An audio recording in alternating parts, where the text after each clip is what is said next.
Well, it's time to change out the thermostat. This car has taken a very long time to warm up, and the weather has been warm, but it still takes a long time to warm up. So let's change it. So replacing the thermostat. It is back here behind all this. So this is the thermostat housing here. There's 3 bolts. There's one there, one down there, and then one in the back that they put in a very bad place. So we need to figure out how to get to it. So I'm going to go ahead and remove the battery and the battery housing here first. Then we're going to remove the 2 hoses, unplug the sensor, and take the 3 bolts out to get to it. Gonna try that. Let's see what happens. So your battery's probably gonna be under this cover. You got a tab here you lift up to unhook that. Got a 10mm bolt down here to hold the strap on.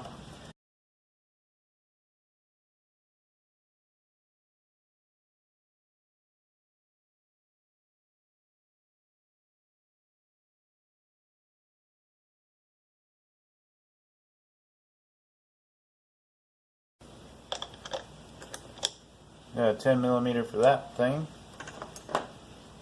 For this, you don't want to put any stress on that terminal, so hold on to the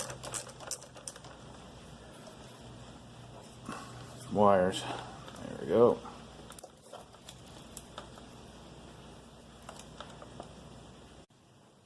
So this battery terminal here is not what the car came with. I installed this one and added some stuff because I needed to add a wire that went bad, and this is a 1/2 inch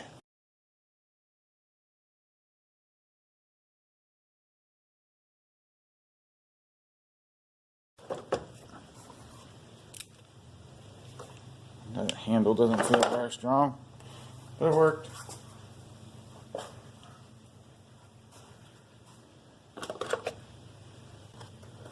My battery box actually should have had a bolt and nut right there that's missing, but so that just leaves these 2 bolts down here to take out in order to get the battery box out. These are also 10mm.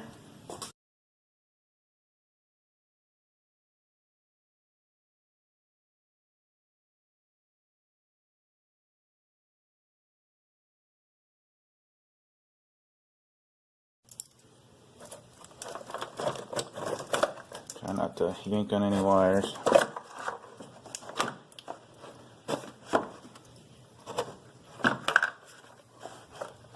Let's take these bolts out so we don't lose them.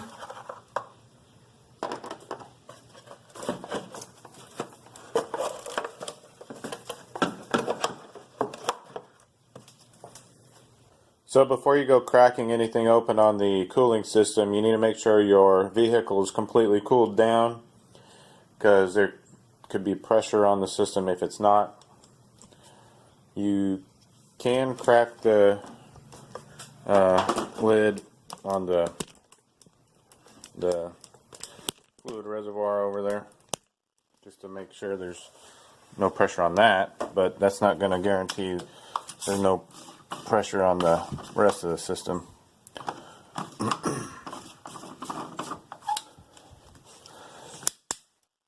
My car has been sitting overnight, so I know the cooling system is completely cooled off. Kind of show you, I was able to get an 8mm socket onto it right there. I had to mainly do it by just feel. You can see the extension between the sensor and that main hose there, and that's kind of how I gauged where I was at and just kind of felt where I was at in order to get it on there. So I got it on there, and hopefully this works to get it off. I don't know if you have to drain anything or not. I'm going to try it without draining and see what happens. I put a catch pan down there at the bottom, as you can see, to catch any dribbles or just straight up drain from the engine. So, alright, that's the hard one to get to, and then the other two bolts are just right up on the front here.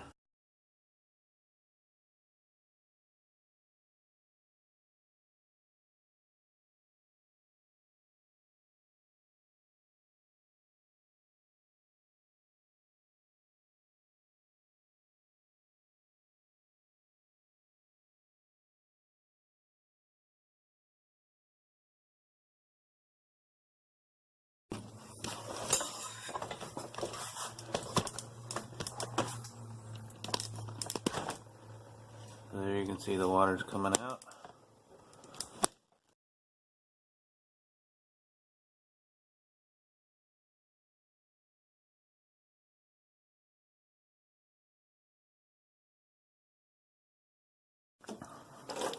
Whoa. A lot more water than I was expecting.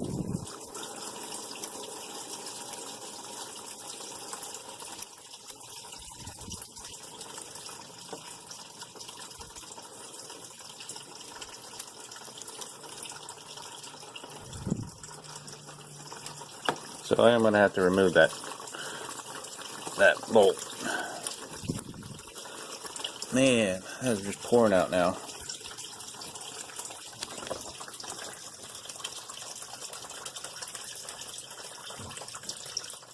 And it's almost done.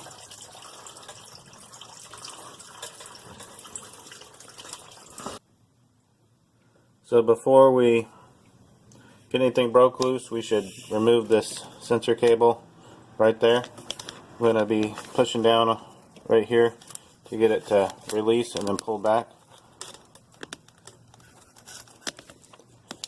It's going to be hard to show you this and do it at the same time.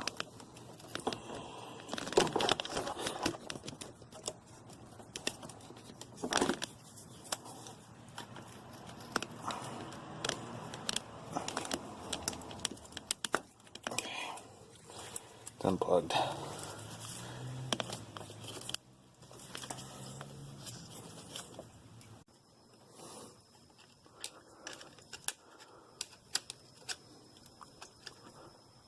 There we go.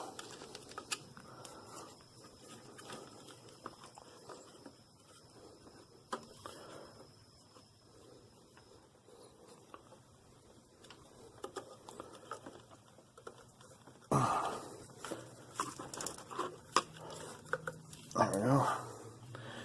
That's how it came out.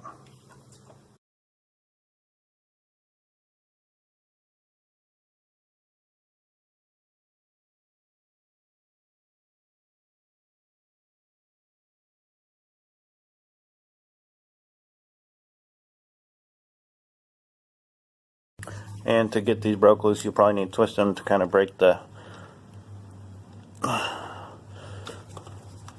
seal on the hose, because they kind of create themselves a little seal with that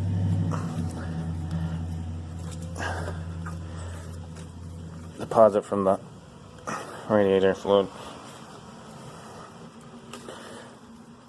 This one's a bit harder. You can use a pair of pliers and then grab onto the housing and try to twist it that way to get it kind of broke free of the hose. There we go. Just twist it. There we go. Now I should be able to pull it off. Yep. Now these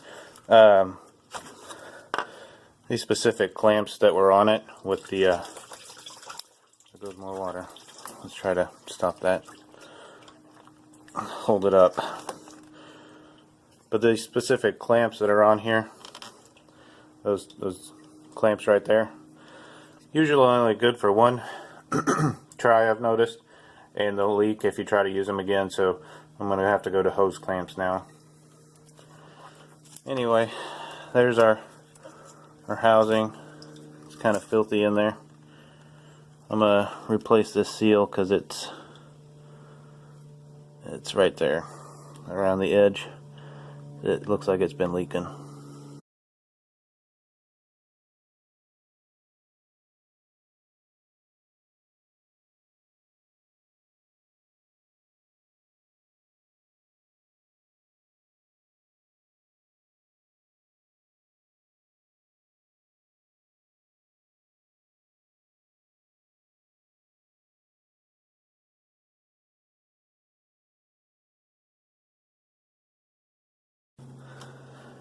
Alright, thermostat housing's out. I'm going to see if I can get the sensor off before I do anything with the water. Because I'd like to soak it in the water, but we'll see. So this has a little clip up for the sensor. Comes off. And I assume it unscrews now. Oh, it just pulls out. So there's your sensor. Hopefully the seal on that's still good. We'll find out.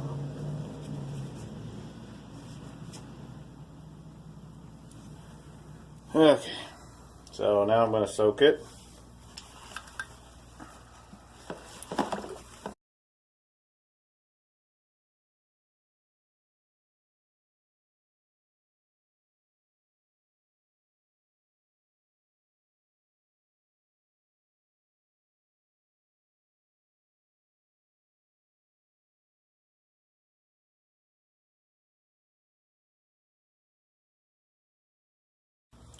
I'll go ahead and pop this seal out right here, this O-ring. I don't know if you can see it that well, but it's right there. Stuck in there pretty good. I got a new one.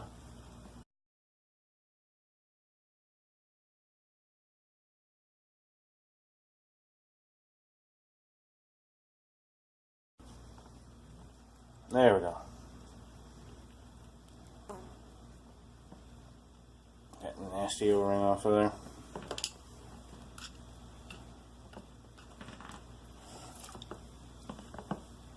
Alright. O-ring is out, and there's another O-ring up here.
There.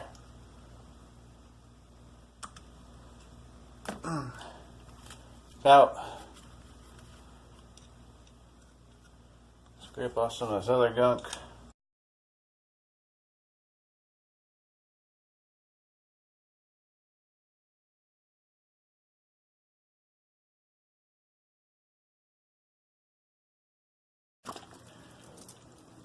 Now I'll go rinse it off and start putting the new O-rings in and slap her back in.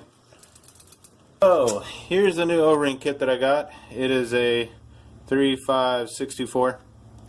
It's only like 95 cents at AutoZone.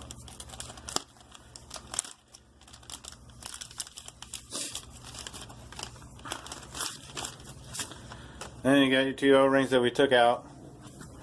Just gonna put them back in, basically. Pretty straightforward. So You got your one that fits in the big slot, and the one that goes in the little one.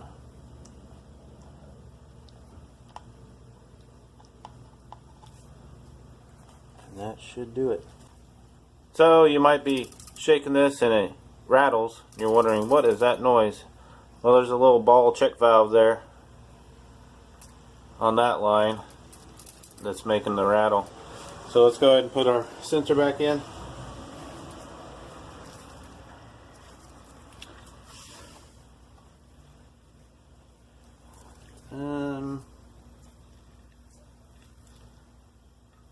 Goes like that.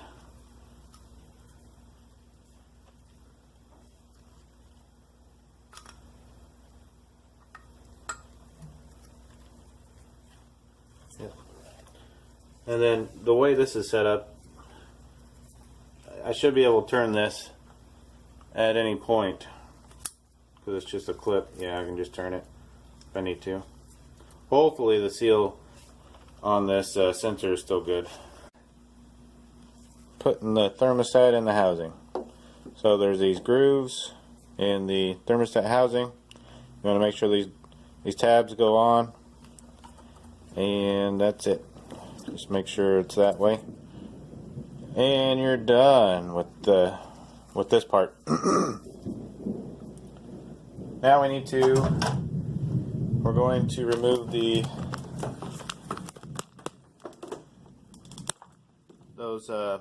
those squeeze hose clamps and put on these kind of pipe clamps. So the mating surface for the thermostat housing looks nasty. It just looks awful. It's rusted. It's got buildup on it. So let's see what we can get off of the rag.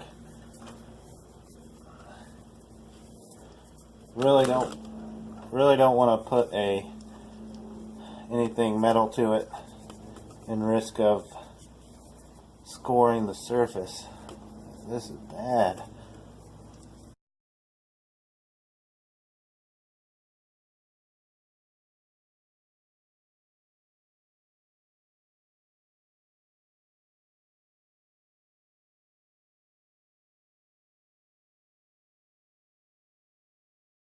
So I found this hard plastic scraper on the back of my wire brush that I thought might actually help to get this gunk off.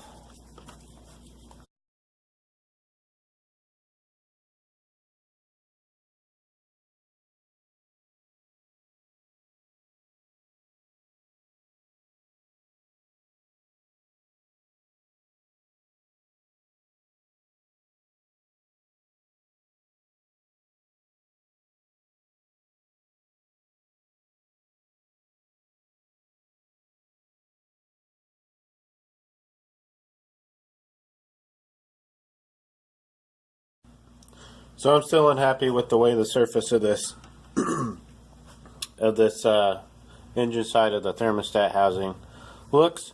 So I got this razor scraper. Gonna try to do this without scarring the surface of the engine side here. Really didn't want to have to use something like this, but it's pretty bad still.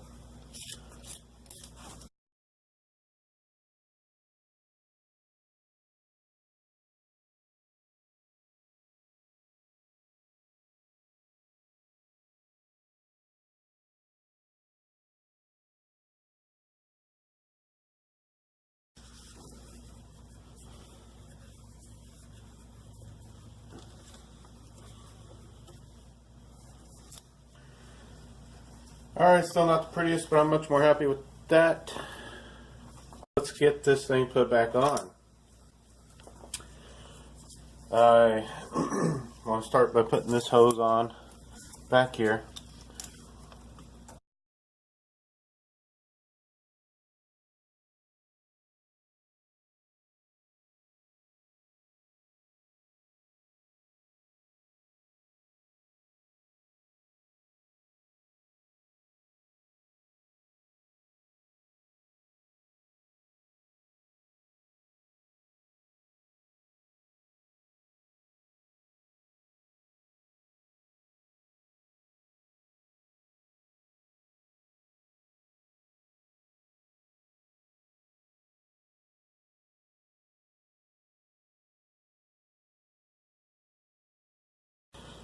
Okay, now with this back hose on and clamped down, I'm going to go ahead and put the bolt on for the back of the thermostat housing. Thermostat housing bolts are the same size. So I'm going to go ahead and put it on at this point and then try to get it started. Set the bolt in the hole. There we go. Didn't get it. There we go.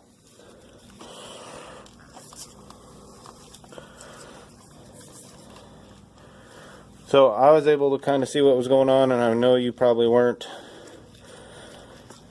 But I put the bolt in the thermostat housing, put the wrench on the bolt, or the socket I mean on the bolt, and then got the screw started before putting the housing up to the engine. So now the back bolt is actually a little snug.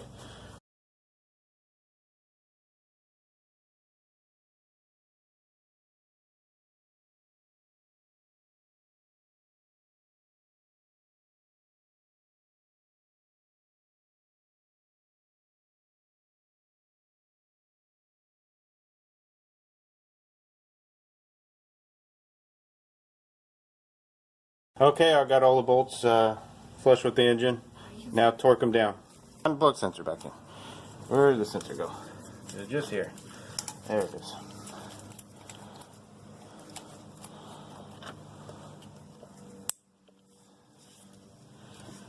Okay.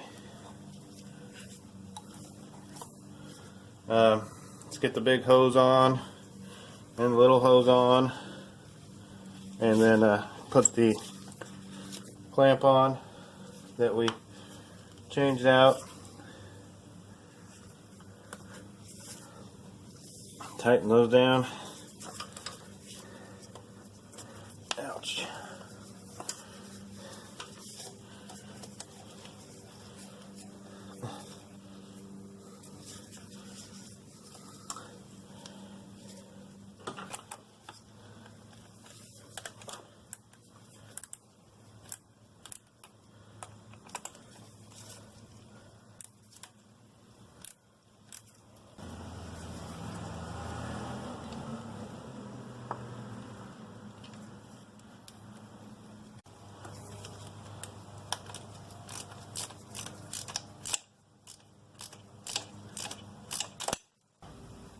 Battery box.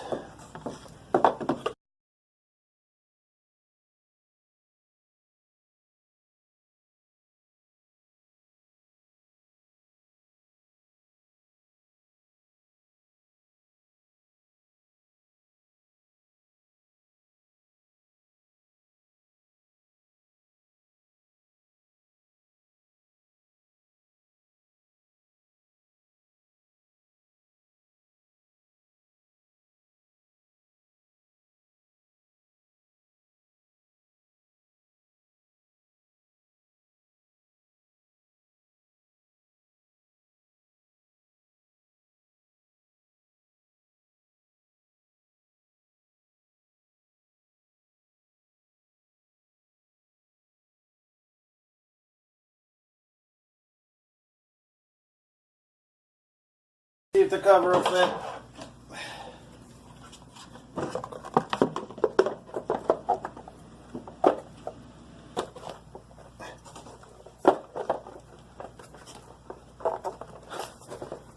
I don't know what the hang up is here. There we go. Got it. So there's no radiator cap. I'm hoping I can do all my filling through here. I know about how much I lost, so I'm going to kind of see what goes in. Run the engine for a little bit. Just real quick, and then shut it off and then fill it back up.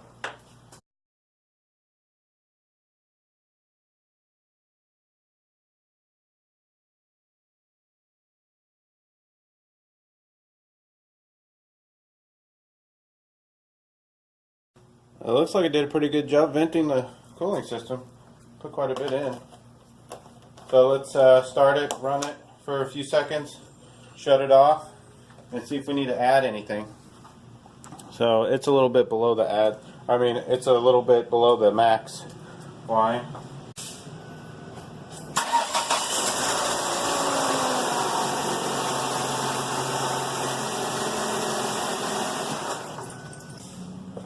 I mean, it dropped a very little bit, so I guess it did a fairly good job of venting the cooling system. I'm going to drive it around the block a few times, let it get hot, and see where it's at after that.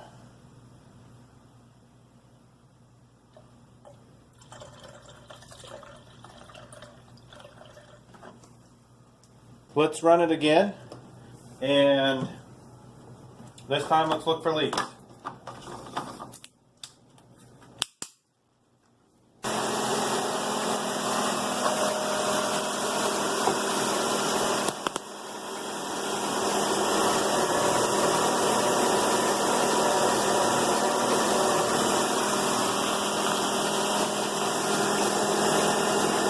I can see almost everything, but I do not see any drips.